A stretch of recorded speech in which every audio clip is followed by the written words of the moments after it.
Assalamualaikum warahmatullahi wabarakatuh. Shalom, Om Swastiastu, Namo Buddhaya, Salam Kebajikan. Salam sejahtera untuk kita semuanya. Pertama-tama yang terhormat dosen pengampu mata kuliah kepemimpinan Ibu Insinyur Karangningsih MM beserta teman-temanku semua yang telah menonton materi pada hari ini. Perkenalkan, nama saya Niko Sarung Purba. Saya dari kelas 4C dengan NPM yang tertera. Saya hari ini akan membahas materi tentang kepemimpinan tim, atau teman-teman bisa menyebutkannya yaitu tim leadership.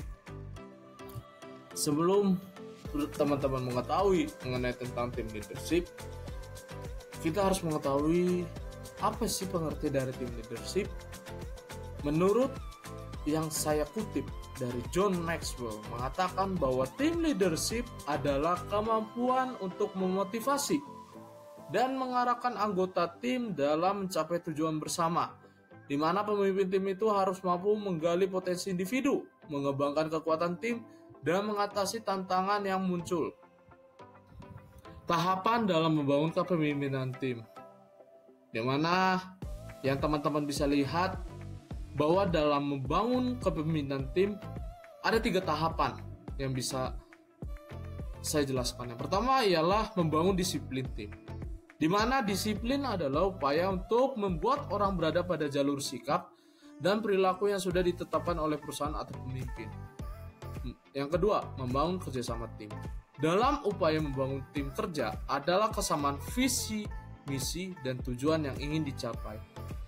Yang ketiga, membangun komitmen tim, di mana komitmen yang berarti janji untuk mengerjakan sesuatu adalah sebuah karakter dalam mencapai tujuan. Di mana proses dalam menetapkan guru kinerja, di mana ada 7 dalam menetapkan guru kinerja. Yang pertama ialah menerapkan tujuan dan saran, di mana pemimpin itu harus memiliki pemahaman yang jelas tentang tujuan dan sasaran tim. Yang kedua ialah klarifikasi peran dan tanggung jawab, di mana setiap anggota itu harus memiliki peran dan tanggung jawab yang jelas, di mana pemimpin tim harus mengkomunikasikan tugas dan harapan kepada setiap anggota untuk memastikan pemahaman yang tepat.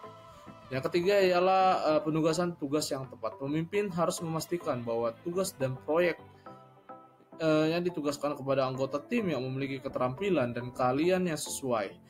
Yang keempat ialah komunikasi yang efektif, di mana harus membangun saluran komunikasi yang terbuka dan efektif di antara anggota tim. Yang kelima ialah berikan dukungan dan bantuan, di mana pemimpin tim harus menyediakan dukungan dan bantuan kepada anggota tim ketika diperlukan. Yang kelima ialah evaluasi kinerja, di mana pemimpin tim harus melakukan evaluasi kinerja secara teratur untuk mengevaluasi kemajuan dan pencapaian sebuah tim. Yang terakhir ialah berikan penghargaan dan pengakuan. Pemimpin harus memberikan penghargaan dan pengakuan kepada anggota tim yang mencapai hasil yang baik.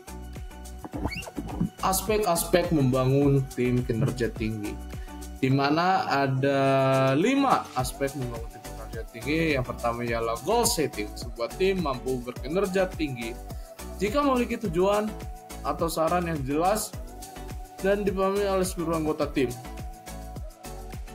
Yang kedua, leadership. Tim berkinerja tinggi akan dapat dicapai jika ada faktor kepemimpinan.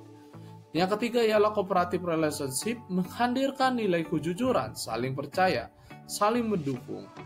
Yang keempat, manajemen konflik. Perbedaan pandangan dan kepentingan merupakan konflik yang selalu ada dalam sebuah tim. Yang terakhir, communication, di mana harus memiliki pola komunikasi yang efektif. Tantangan leadership untuk tim yang berbeda. Ada 5 perbedaan budaya, di mana tim terdiri dari anggota yang latar belakangnya berbeda dapat menghadirkan tantangan dalam hal komunikasi. Yang kedua ialah perbedaan keterampilan dan pengalaman, di mana tim yang terdiri dari anggota dengan keterampilan dan pengalaman yang beragam mungkin memerlukan kepemimpinan yang berbeda.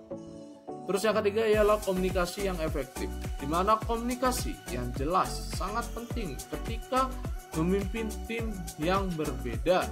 Yang keempat ialah konflik dan resolusi, di mana ketika anggota memiliki latar belakang yang berbeda, konflik mungkin timbul karena perbedaan pendapat, terutama yang perspektif. Yang kelima ialah membangun kebersamaan.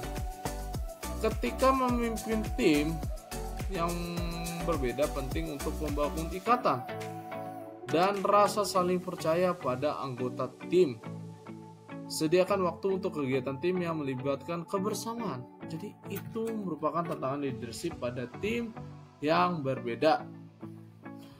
Prosedur untuk memimpin keberhasilan dalam meeting.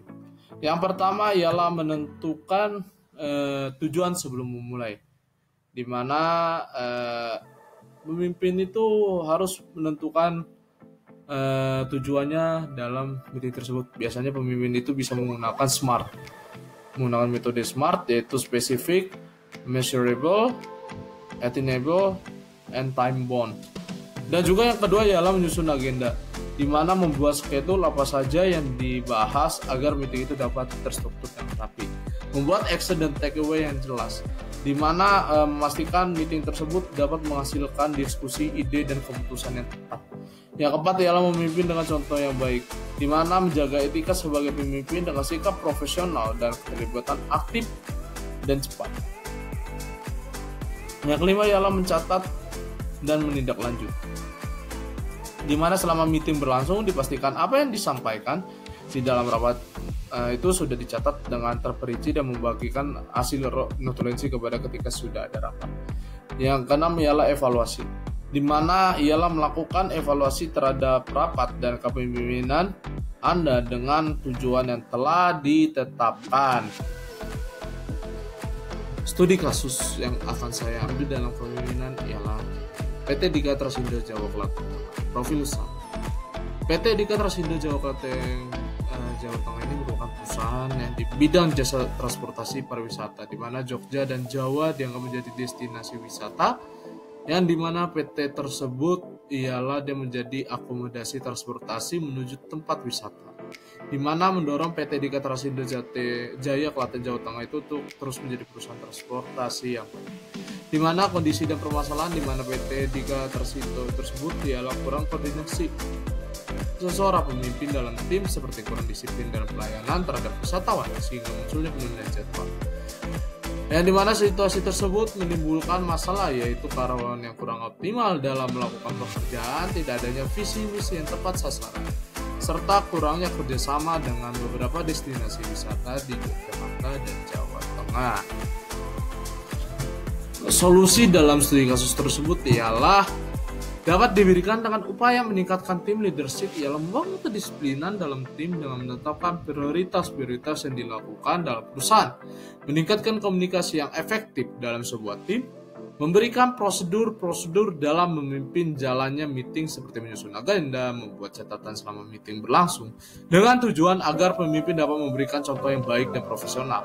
Apa sih keterkaitannya dengan materi tersebut? Bahwa keterkaitan dengan teori ini sejalan atau selaras dengan tahapan dalam membangun kepemimpinan tim, yaitu membangun kedisiplinan tim, komunikasi yang efektif, dan juga prosedur untuk memimpin keberhasilan dalam meeting. Dengan pemimpin memberikan contoh yang baik pada tim, maka telah mengaplikasikan atau mengimplementasikan apa yang menjadi masalah terhadap perusahaan tersebut.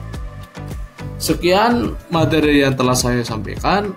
Sebelum saya menutup, pada kutipan dari Lotozu, di mana pemimpin adalah seseorang yang jarang banyak diketahui orang banyak, dan ketika ada sebuah pekerjaan dan tujuan yang berhasil diselesaikan, dia akan menjawab, "Kami telah melakukan bersama-sama." Terima kasih buat teman-temanku semua yang telah menonton materi pada hari ini yang telah saya jelaskan. Semoga apa yang saya jelaskan menjadi ilmu dan dapat diterapkan dan dapat diimplementasikan pada kehidupan kita sehari-hari.